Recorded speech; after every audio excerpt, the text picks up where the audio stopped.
Hello friends, तो आप लोगों का स्वागत है हमारे चैनल द एजुकेशनल इंस्टीट्यूट में। तो मैं उम्मीद करता हूँ आप लोग अच्छे होंगे, स्वस्थ होंगे और खुशहाल होंगे।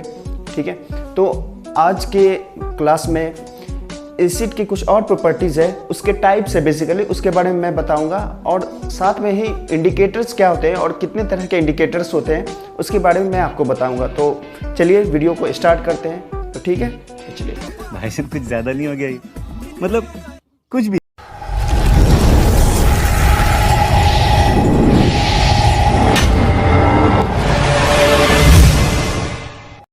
तो गाइज, एसिड जो होते हैं वो दो तरह के एसिड होते हैं। एक होते हैं स्ट्रॉन्ग एसिड। हालांकि एसिड जो है, इससे पहले वाले वीडियो में मैंने बताया था आपको कि वहाँ पे ऑर्गेनिक और इनऑर्गेनिक दो तरह के मैंने बताया था। बट यहाँ पे क्या है कि एक और तरह से इसको कैटेगराइज किया गया है, वो स्ट्रॉन्ग और बेस के आधार पे। जैसे कि कोई इंसान है वो मजबूत होता है, कोई कोई इंसान बहुत ही ताकतवर होता है और कोई कोई होता है कि बहुत ही कमज़ोर होता है। तो ऐसा क्यों होता है? क्योंकि जो मजबूत इंसान है वो ज़्यादा खाया पिया होता है, उसके अंदर एनर्जी ज़्यादा होती है, इसलिए वो मजबूत होता है।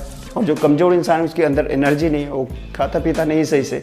इसका रीज़न यही है। ठीक है, तो बेसिकली स्ट्रॉन्ग एसिड क्या होता है, स्ट्रॉन्ग एसिड के बारे में मैं बताता हूँ आपको। स्ट्रॉन्ग एसिड वह एसिड है जिसके अंदर H+ आयंस ज़्यादा होते हैं। ठीक है, H+ आयंस ज़्यादा होते हैं, इस बात को आपको ध्यान में रखना है। और स्ट्रॉन्ग बेस के बारे में मैं बताता हूँ। स्ट्रॉन्ग बेस ऐसी बेस जिसके अंदर OH- आयंस जो है वो ज़्यादा है। देखिए, H+ आयन और OH- आयन जो है मैं आपको बता चुका हूँ ये पिछले वाले वीडियो में। अगर आपने नहीं देखा है तो आप जाके क्या करें, आई बटन पे क्लिक करें और जाके वीडियो देख ले। ठीक है, तो अब मैं आपको बताता हूँ। ठीक है, H+ आयंस किस तरह से एग्जिस्ट करता है ये एसिड्स में। ठीक है, देखिए एसिड और बेस की जो असलियत है वो कब पता चलती है, हमें पता है जब हम उसको वाटर में डिसॉल्व करते हैं। वाटर में डिसॉल्व करने के बाद क्या होता है ना कि हमें पता चलता है कि कौन एसिड है और कौन बेस है।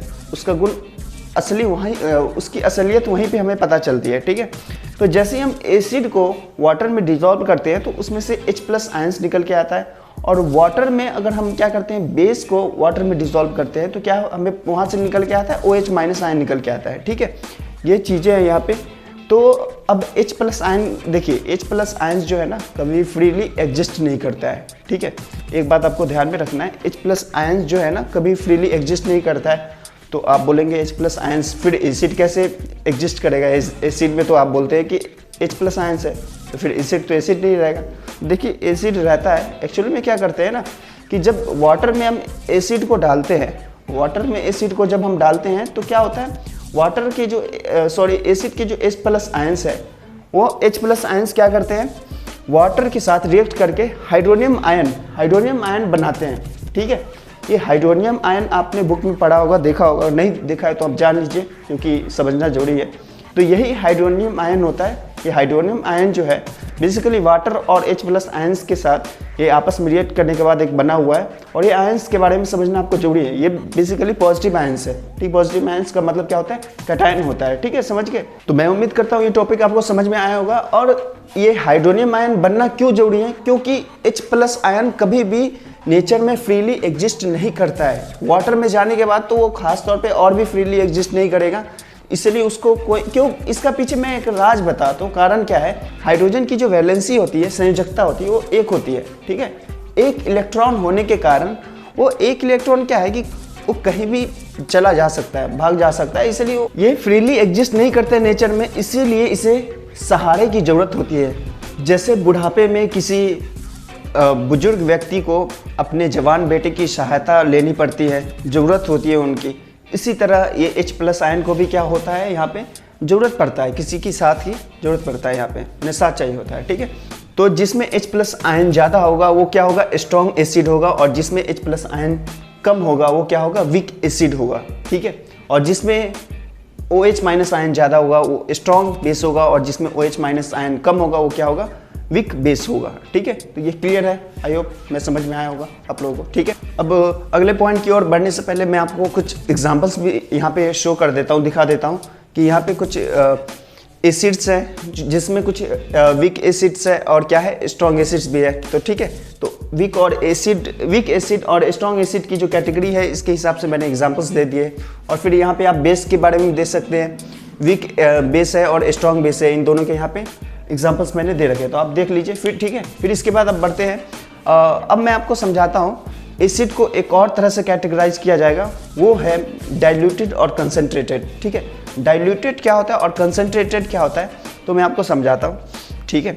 देखिए, किसी भी एसिड को डाइल्यूटेड कब कहा जाएगा, जिसमें जब एक सॉल्यूशन जब बनता है ना, सॉल्यूशन के अंदर में दो चीज़ें होती है, एक होती है सॉल्यूट और एक होता है सॉल्वेंट, ठीक है।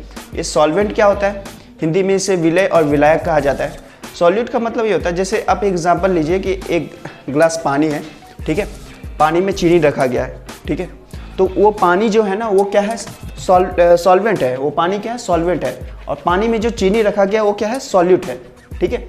मतलब कि विलायक कौन है, पानी है, और उसमें जो चीनी रखा गया वो क्या है, विलय है, ठीक है। तो ये समझ में आ रहा है। तो सिंपल सा डेफिनेशन है ये कंसनट्रेटेड एसिड का या फिर डाइल्यूट एसिड का। डाइल्यूट एसिड का मतलब क्या होता है, जिसमें सॉल्यूट, सॉल्यूट मतलब कि क्या है, सॉल्यूट कौन होगा इसमें, तो देखिए सॉल्यूट होगा एसिड, बेसिकली सॉल्यूट एसिड होगा, क्योंकि एसिड को हम क्या करते हैं, पानी में मिलाते हैं। जैसे चीनी को यहाँ पे हम पानी में मिला रहे हैं, वैसे ही एसिड को भी हम क्या करते हैं, पानी में मिलाते हैं। तो पानी विलायक का काम करता है एसिड वाले केस में, ठीक है।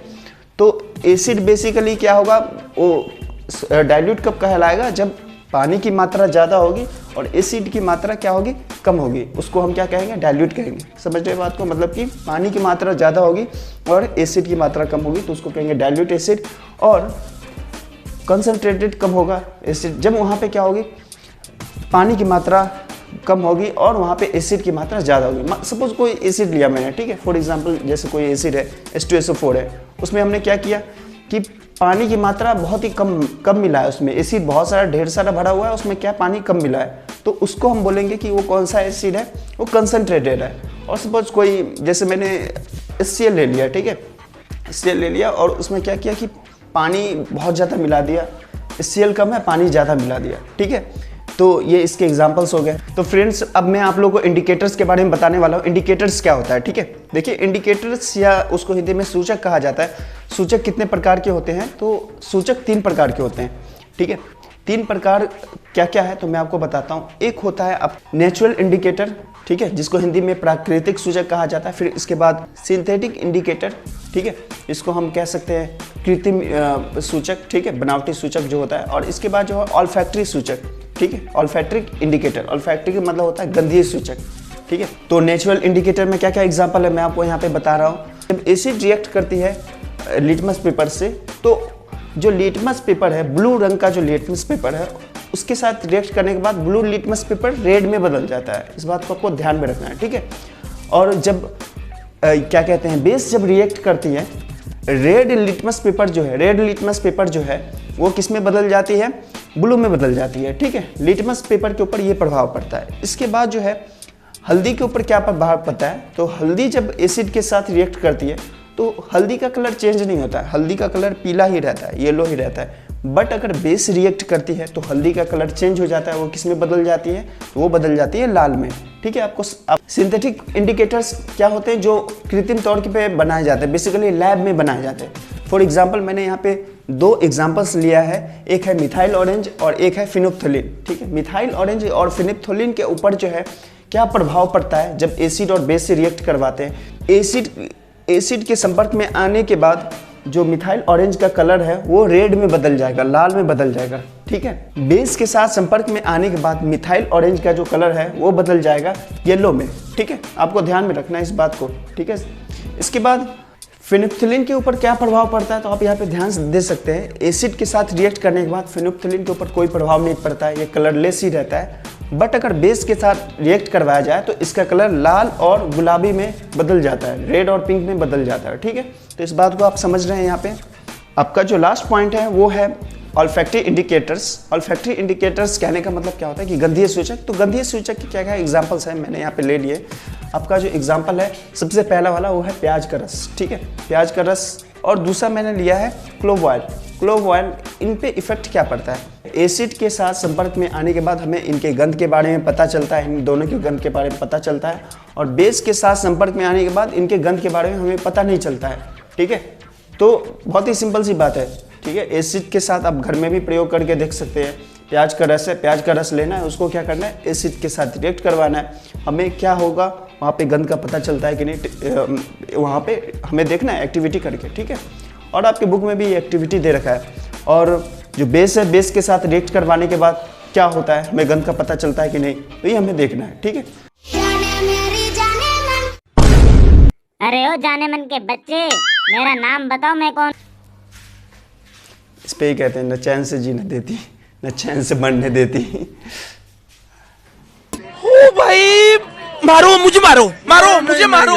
तो मैं उम्मीद करता हूँ आप लोगों को ये वीडियो पसंद आया होगा। अगर वीडियो पसंद आया हुआ है तो इस वीडियो को क्या करें, लाइक करें और इस चैनल को सब्सक्राइब कर दें और अपने फ्रेंड्स के साथ ज़्यादा से ज़्यादा शेयर करें, ठीक है। ज़्यादा फ्रेंड्स के साथ ज़्यादा शेयर करें, ठीक है। तो इस वीडियो को देखने के लिए धन्यवाद। तब तक इसके लिए मिलते हैं नेक्स्ट वीडियो में।